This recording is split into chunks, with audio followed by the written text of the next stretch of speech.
नमस्कार दोस्तों, हमारी आज की कहानी है जेठानी ने सास और देवरानी के सामने दिखाई चालाकी, देवरानी ने सिखाया सबक।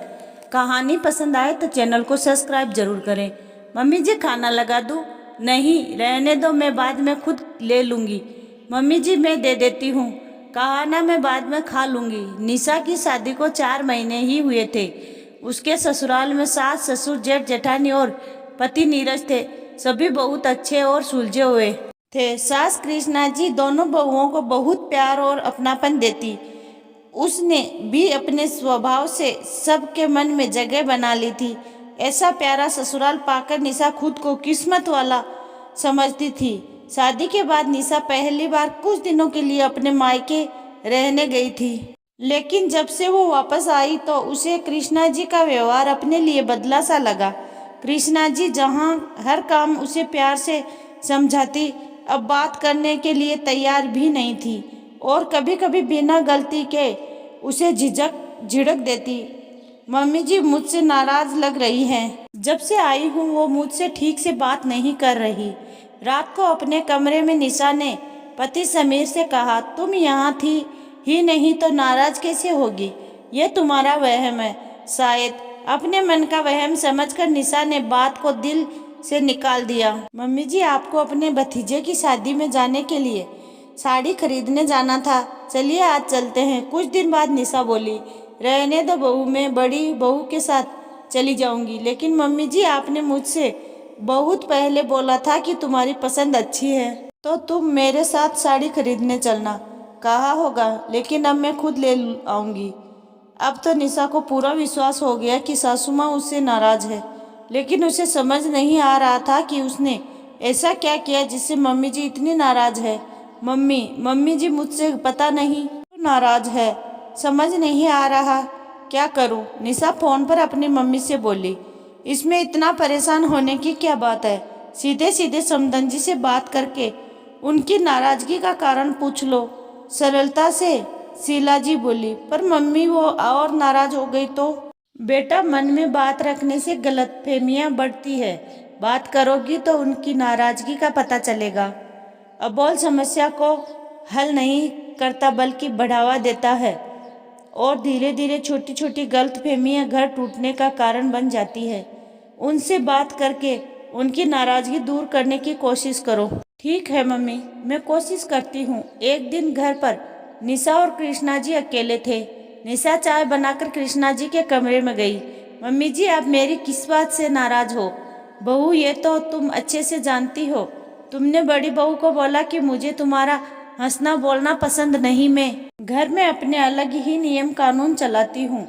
तुम दोनों पर हुक्म चलाने से मुझे मजा आता है। मम्मी जी, मैं ऐसा क्यों बोलूँगी, जबकि मैं जानती हूँ आप खुद कहती हैं कि बेटी बहू हंसती मुस्कुराती अच्छी लगती है। और नियम कानून की बात कहाँ से आई? मैं अच्छे से समझती हूँ और जानती हूँ। आप वही करती या कहती है जो हम सब के हित में होता है। क्या तुमने ये सब नहीं कहा? नहीं मम्मी जी, मैं क्यों बोलूँगी? इस घर में मुझे बहुत प्यार दिया है। मैं कैसे आप सबके प्यार का अपमान कर सकती हूँ? लेकिन मेरी समझ में नहीं आ रहा कि दीदी आपसे ये सब क्यों बोलेगी। पर मैं समझ गई। बड़ी बहू घर में अपना एकाधिकार चाहती है। बस उसे पूछिए, उसकी बात माने, इसलिए वो तुम्हें हम सब से दूर करना चाहती है। मैंने कई बार उसके रूखे स्वभाव में सुधार करने को कहा, लेकिन उस पर कोई असर नहीं हुआ।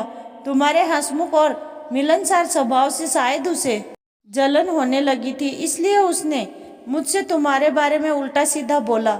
अच्छा हुआ तुमने बात कर ली, नहीं तो हम दोनों के मन में गलतफहमी पलती रहती। मम्मी जी, आज के बाद आपको मुझसे कोई भी शिकायत होगी तो आप सीधा मुझसे बात करोगी। मैं हमारे बीच में गलतफहमी की दीवार खड़ी करके इतनी अच्छी सासू माँ नहीं खो सकती।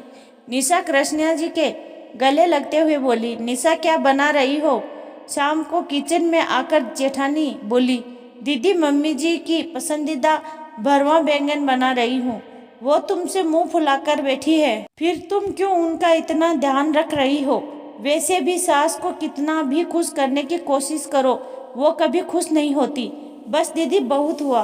मैं आपको बड़ी बहन मानती रही और आपने मुझे ही धोखा दिया। मैंने ऐसा क्या किया? गलती पकड़े जाने के डर से नीना झिझकते हुए बोली। दीदी छोटी हूँ, ना समझ नहीं।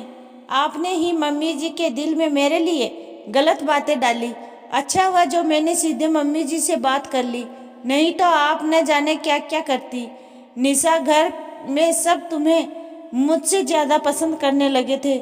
मैं अपना रुतबा खोना नहीं चाहती थी, इसलिए दीदी मान सम्मान झूठ बोलकर या दूसरों के खिलाफ नफरत घोलकर नहीं मिलता। उसे तो प्यार अपनेपन से कमाना पड़ता है। निशा, मुझे माफ़ कर दे, अब कभी दोबारा ऐसा नहीं होगा। दीदी, मुझे भी आपसे यही उम्मीद है, क्योंकि एक बार विश्वास टूट जाए तो फिर बहुत मुश्किल से बनता है। हम इस घर की बहुएं हैं, तो इस घर में प्यार, सम्मान और रिश्ते को संजोए रखने का काम हम दोनों का है। उम्मीद है आप इस बात को समझेंगी। जिसकी इतनी समझदार देवरानी होगी, वो कैसे दोबारा गलती कर सकती है? तुमने समय पर मेरी आंखों में पड़ा स्वार्थ का पर्दा हटा दिया। मेरी वजह से अब किसी को कोई परेशानी नहीं होगी। दरवाजे पे खड़ी कृष्णा जी सब देख रही थी और सोच रही थी, जो काम वो बड़े होकर नहीं कर पाई, वो काम छोटी बहू ने कर दिखाया। अब इस घर की खुशियाँ यहाँ आने का रास्ता नहीं भूलेगी। कहते हुए वो दरवाजे से लौट गई।